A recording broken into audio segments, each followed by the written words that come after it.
안녕하십니까. 상반기 마지막 달이면서 본격적인 여름이 이제 여름으로 들어가는 6월이 되었습니다.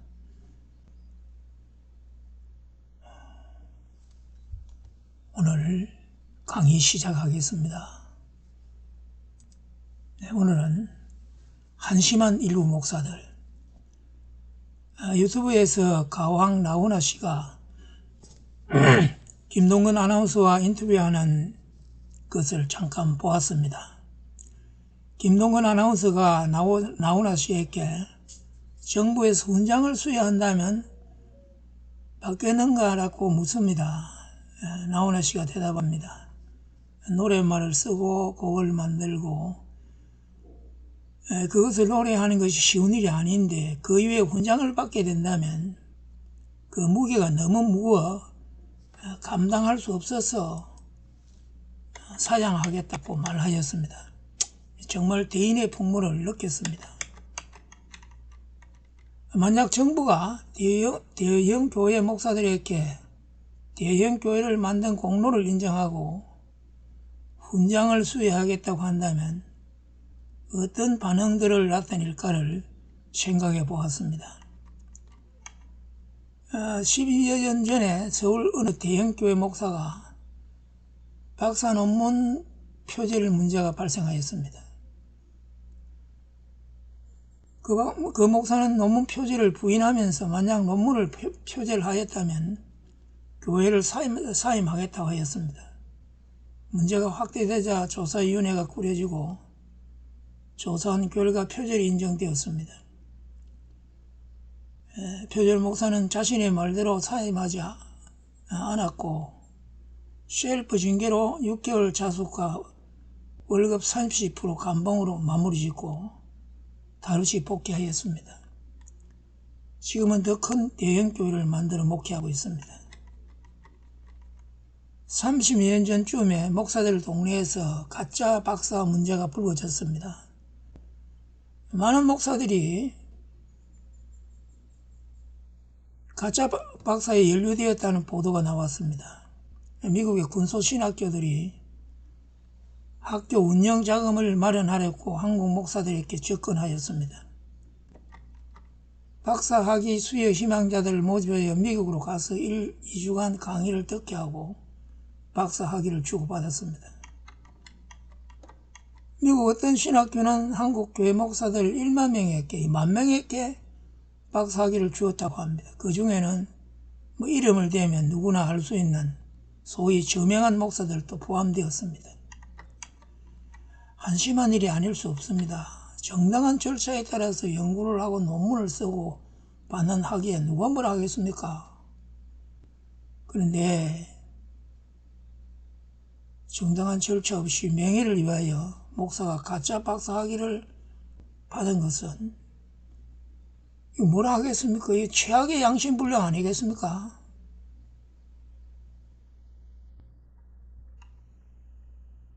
베드로 사도가 어디에 박사학위 받았습니까? 세례요한이 박사학위를 받았습니까?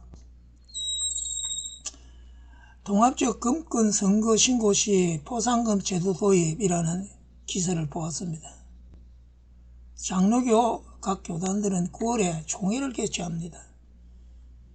총회에서 1년 임기의 총회장 선거를 하여 총회장을 선출합니다. 총회장 되기를 원하면 노예 추천을 받아 출마합니다. 출마한 총회장 후보는 전국 노예 총대들에게 지지를 부탁합니다. 즉 선거운동을 하는 것입니다. 전국에 있는 총대들을 개인적으로 찾아가서 만나기 어렵습니다. 그래서 아마 노예 단위로 시간을 정하여 모이게 하고 전심대접을 합니다. 오라 했으니 금화비를 줘야죠. 이것이 관행이 되어버렸습니다. 금권선거 포상제도, 금권선거 포상금 제도, 어디서 자주 들었던 말입니다. 선거범죄 신고 포상금 지급 10배 이상 50배 이하 최고 3천만원 가태로 우리나라의 선거법 중 하나인 것 같습니다. 선거기간 동안에 음식물이나 헌금 또는 교통평등 제공 등을 행하였을 때 부과되는 카테고리입니다. 세상이 어떻게 하든 세상이니까 그렇게 하면 됩니다. 그러나 총회장 선거는 다릅니다. 노인이 총회를 하는 것도 엄밀하게 살펴 성경적 교회론과는 같지 않습니다. 그러나 이미 만들어서 시행하는 것이니 그렇다 칩시다.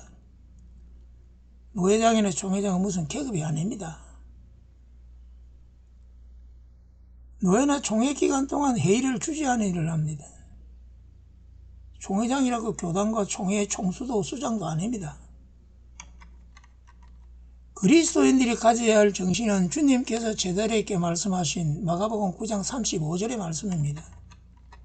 예수께서 앉아서 12제자를 불러 이르시되 아무든지 첫째가 되고자 하면 무사람의 끝이 되며 무사람을 섬기는 자가 되어야 하리라 하시고,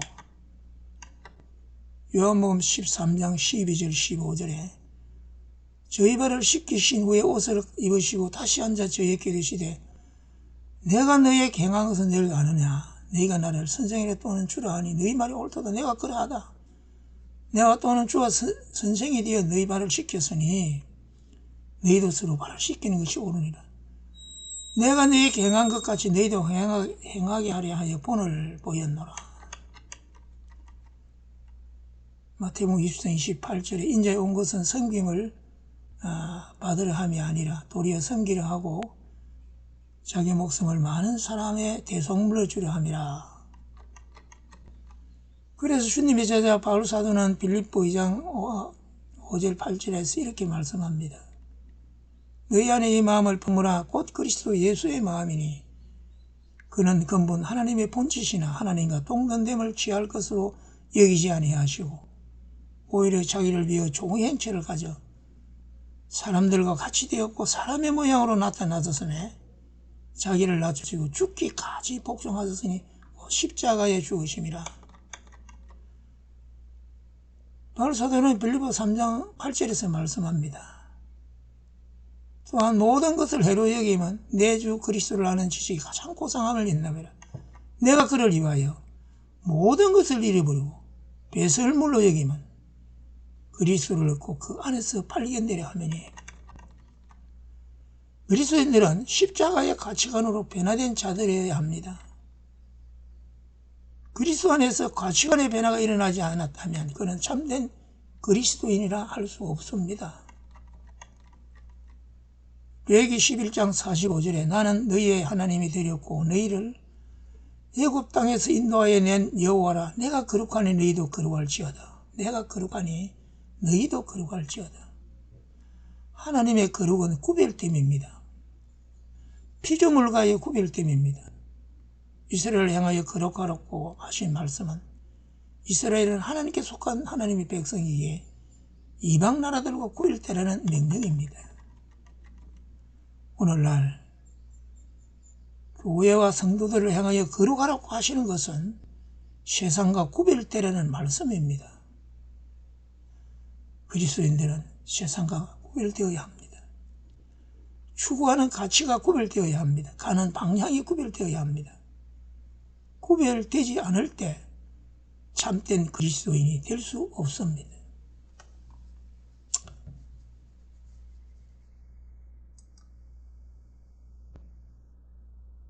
좋은 주일 되시고 복된 6월 날로 새롭게 살아가시기를 주님 이름으로 축복합니다.